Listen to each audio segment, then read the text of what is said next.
jahlni jilovlash nimaligini bilish kerak. Bu o'ta ketgan vahshiylikka borish, bu uni rahbarni qaysidir yo'llar bilan amalga o'tirib qolgan deb o'ylayman.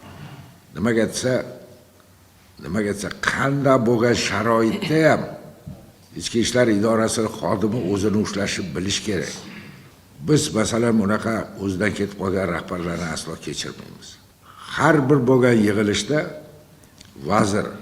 vazirlik rahbariyati, viloyat ichki ishlar boshqarmasining boshliqlari shu narsani talab qiladi. O jahlingga erk berma, jahlingni jilovla. Odamlarning oldini eshit yaxshilab. Qo'lingni ko'tarsang, boshqa narsa qilsang, bizga jahl qilib o'zini osib qo'yganlar ham bo'lgan. Shuning uchun asosiy anaqa yigitlar, qizlarimiz eshitinglar.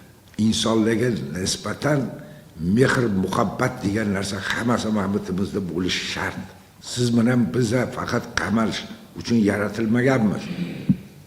Tarbiyalash masalasida insonlarga g'amxo'rlik qilish, ularga yordam berish uchun ichki ishlar idoralari xodimlari.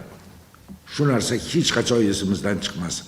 Lekin inson bo'lmaydiganni, odam bo'lmaydiganni yarasha qonun bo'yicha jazosini berishimiz shart.